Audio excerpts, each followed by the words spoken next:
Hello, and ARPT here, and I just want to talk to you a little bit about cardio. So, obviously, lots of people probably understand that having cardio within your training is going to have a good health benefit. There's loads of reasons on why we should be doing it. But what I'm going to do, I'm going to actually talk about how it affects your physique and some of the considerations you probably want to take in deciding how much, how often, and what types of cardio you're going to be doing. So, most people will benefit from some form of cardio in terms of health. Yet if you're someone who's training 3 to 4 times per week and you are after a physique goal, so whether that is increasing muscle, getting leaner, losing fat, whatever that may be, you're going to be training 3-4 times per week, and just the nature of getting through those training sessions are going to have some cardio benefit. So you probably don't have to have cardio in the mix of things, but what we do have is, when it comes to attaining a physique, obviously a physique is going to probably look better when it's leaner, and also in terms of like losing weight and fat loss, we need to create a calorie deficit, and we can take that away from food, admittedly, but there's only so far you can go with food until it will become a little bit uncomfortable, or too uncomfortable for some, to be able to bring their calorie intake of food so low that they can actually see what they want without having to add added expenditure. So very much for myself, I see cardio, and I actually see everything, if it's not building muscle, if it's not maintaining muscle, so if it's not resistance training, is energy expenditure. That there is from your day-to-day life, walking, steps, high intensity, low intensity, everything else to me in terms of transforming your physique is energy expenditure. Even your training that's actually preserving your muscle is energy expenditure. So what is the best protocol? Well, there isn't really much of a best protocol. What we have is kind of know what is more suitable for you and at what time in your training plan that cardio is suitable. So I'm going to say, if we take somebody who is just starting a diet or some form of prep to lose fat and maintain maximal muscle mass, to start with, you're going to be okay probably using just whatever you enjoy. So if you enjoy running, go run. If you enjoy high intensity interval training classes, go do it. Because to start with, you're going to have the energy to do it, and you're going to still probably have enough calories going into your system that you're not going to be struggling with fatigue. But as you become leaner, as calories decrease in food intake, as you come deeper and deeper into a deficit, you have to start thinking of how is your cardio then affecting one of the most important things, which is your resistance training. Because there's no point doing such hard, extreme cardio sessions if it's taking away from your performance in the gym, because it's what you do in the gym that's going to maintain that muscle mass that you've spent so long building up during an off season, that if we then drop that intensity in your gym sessions in the favor of crazy intense cardio, we're going to actually be losing some of that muscle mass. So when you start cardio and you start building it into your training in order to create a deficit, and obviously you make sure that deficit is coming from food as well. Don't just try and do it all through training. Equally, probably don't try and do it all through food.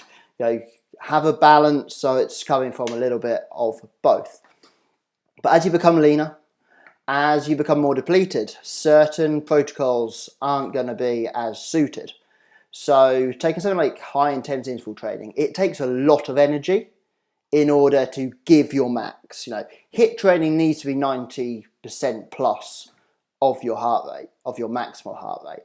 And to get there, you need to have the energy in the first place to get there. So as a deficit starts to creep in, you can understand that's going to be very, very hard to actually get that intensity, to get the benefits of HIIT.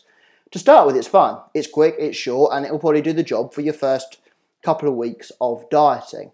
And then it will become something that you'll find it very hard to actually hit the intensity required to get the effect that you desire, but also you'll start to realize that it's taken so much out of you the fatigue. So take example, if you sat on a stationary bike, I'm going to say something like a watt bike, just because I know you can put the sheer amount of force and energy output in order to get to that 90% plus of your maximal heart rate, and to be into that point of actually high intense interval training. To be able to get there, you're going to find that your sessions afterwards might start to struggle, especially like lower session days. So then you'd have to be more careful on where you can place it in relation to maybe a lower session day. If you've done a really hard HIIT session on a watt bike, your squats the following day are probably going to be down here. If not, your DOMs in 2 days' time is going to be pretty horrendous. And it will catch up with you. And then it will be a protocol that you probably won't be able to utilise.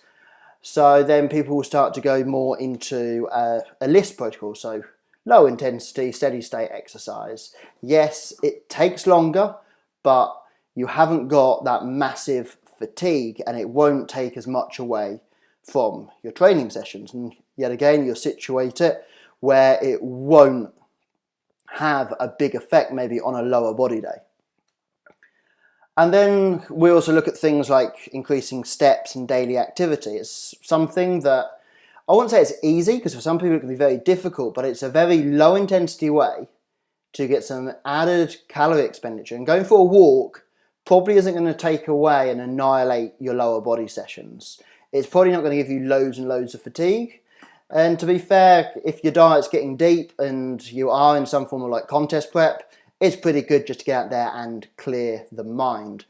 So very much, as you diet, the leaner you become, the more you have to kind of consider the fatigue and how your cardio is going to affect your resistance training. Because we need to prioritize the resistance training in order to maximize muscle retention.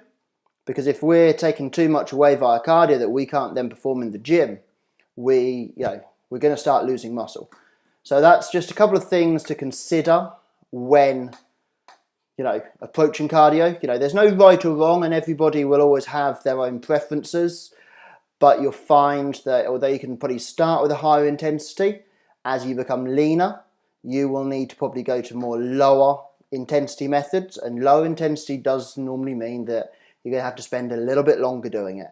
And we'll all find our perfect balance, but normally, it's a combination of everything, and it will change very much as you change and you go through your diet, and as you get deeper and deeper into that deficit, certain things will feel better in some cases than others. So there you go. That there is just some considerations to take in regards to cardio and becoming lean, creating that lean physique and fat loss.